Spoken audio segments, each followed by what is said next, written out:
नमस्कार दोस्तों, मेरा नाम है शिवांग शर्मा और ऑनलाइन एजुकेशन कंसल्टेंट में आपका स्वागत है। दोस्तों, आज की जो वीडियो मैं बनाने जा रहा हूं, चाहे वो एनआईओएस में आपने ऑलरेडी एडमिशन लिया हुआ हो या फिर आप एनआईओएस में एडमिशन लेने वाले हैं, आप दोनों के ही काम की है। तो वीडियो को ध्यान से देखिएगा और वीडियो के लास्ट में आज मैं आपको एक ऐसी टिप देने वाला हूँ जिसमें कि आपको अगर 10th में आपको मुश्किल लगता है कि पास होना मुश्किल है, तो वो टिप आपको ज़रूर काम आएगी। तो चलिए शुरू करते हैं अपनी ये आज की वीडियो। और वीडियो शुरू करने से पहले आप लोगों से रिक्वेस्ट करना चाहूँगा कि प्लीज़ मेरे चैनल को ज़्यादा से ज़्यादा सब्सक्राइब कीजिए, जिससे कि मैं आपके लिए और भी इन्फॉर्मेटिव वीडियो लाता रहूँ।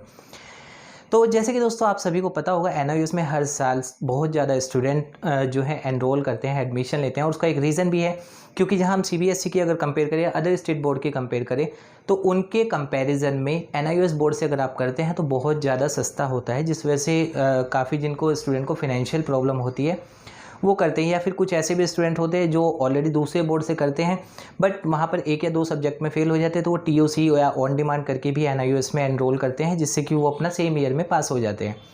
तो इस तरह से बहुत सारे ऑप्शंस होते हैं और बहुत सारे टाइप्स होते हैं कि किस किस वजह से आप एनआईओएस में आते हैं। और हो सकता है आप में से बहुत सारे ऐसे भी जिन्होंने national institute of open schooling का नाम ही ना सुना हो। वैसे ऐसा इम्पॉसिबल है, क्योंकि यह एक सरकारी बोर्ड है और सरकारी के साथ साथ ये है, जितना सीबीएसई, आईसीएसई या फिर हम किसी भी अदर स्टेट बोर्ड की बात करें,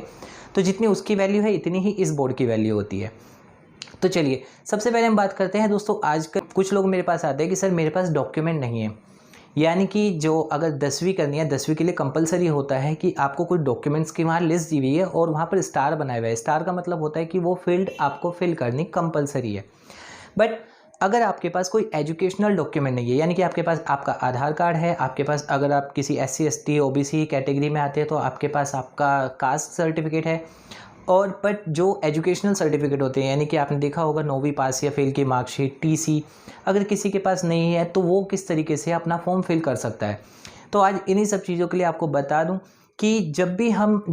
डॉक्यूमेंट नहीं होते हैं तो उसके पीछे ये भी होता है कि जब आप किसी साइबर कैफ़े वगैरह में पहुंचते हैं और आप साइबर कैफ़े वाले को बताते हैं कि मेरे पास डॉक्यूमेंट्स नहीं है एजुकेशनल, तो वो आपसे एक एक्स्ट्रा अमाउंट चार्ज कर देते हैं कि हाँ इसके 2000 रुपये लगेंगे, हम इसको कर देंगे, जबकि उसका 1 रुपया भी आपको एक्स्ट्रा नहीं देना होता है। जब भी हम फॉर्म भरते हैं, फॉर्म भरते हुए एक बेसिक डिटेल के बाद हमारे पास एक ऑप्शन आता है जहाँ पर हमारे सिर्फ लास्ट क्वालिफिकेशन का वो पूछा जाता है, जहाँ पर हम 8वीं या 9वीं लगाते हैं। और अगर वहाँ पर आप 8वीं 9वीं ना करके उसी के ठीक नीचे एक चेक बॉक्स आता है जिस पर सिर्फ ये होता है कि मेरे पास कोई भी डॉक्यूमेंट नहीं है, but yes I can read and right. तो अगर आप उस चेक बॉक्स को क्लिक कर देंगे तो आपको कोई भी एक्स्ट्रा डॉक्यूमेंट अपलोड नहीं करना है, ना कोई एफिडेविट लगाना है, और आपका सिंपल उतनी ही फीस में, जो भी उसकी फ़ीस होती है 2-3 हज़ार रुपये, उसमें आपका फॉर्म भरा जाएगा। और भरने के साथ साथ आपका फॉर्म इजीली फिल कर सकते हैं और उसमें आपको कोई रिजेक्शन नहीं आता है और आपको एनरोलमेंट मिल जाता है। 15 से 20 दिन या 1 महीना कभी कभी लग जाता है, इतने टाइम पे। तो उम्मीद करूंगा आज के बाद अगर आप कभी भी इस वीडियो को अगर देख लेंगे और ज़्यादा से ज़्यादा शेयर करेंगे, तो हो सकता है कोई आपके नॉन भी हो जो 10th करना चाहते हैं, उनको काफ़ी गैप आ चुका है, या फिर कई बार हमारे पास ऐसे भी आते हैं जिनकी एज मोर देन 40 ईयर्स होती है, लेकिन फिर भी वो 10th करना चाहते हैं, 12th करना चाहते हैं, कि सिर्फ उनको एक सर्टिफिकेट चाहिए, तो उसके लिए करते हैं। बट उनको इस तरीके से ठगा जाता है जिससे वो बच सकते हैं बिना कोई एक्स्ट्रा अमाउंट दिए। फिर बात करते हैं दूसरी चीज़ की, कि आपके पास हमेशा एक क्वेरी होती है कि सर एनआईओएस बोर्ड सरकारी जो जॉब्स वैकेंसी वगैरह निकलती है उसमें वो चलेगा या नहीं चलेगा। तो जैसे कि मैंने ऑलरेडी आपको बताया था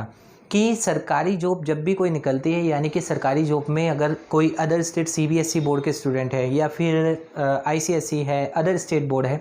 तो जितनी वैल्यू अदर स्टेट बोर्ड की है उतनी ही एनआईओएस की भी होती है, क्योंकि एनआईओएस भी उतनी ही अपना सरकारी है। सरकारी के साथ साथ ये है कि एनआईओएस की सेम वैल्यू को रखा जाता है हर जॉब वैकेंसीज़ में। और फिर हम बात करते हैं, कई बार होता है कि कुछ यूनिवर्सिटीज़ में आप जाते हैं कि आपने 12th किया है एनआईओएस बोर्ड से, बट वहाँ पर आपको एडमिशन में प्रॉब्लम आती है। तो वहाँ पर यह है कि यूजीसी अप्रूव्ड अगर कोई यूनिवर्सिटी है, ऑलमोस्ट सभी यूनिवर्सिटीज़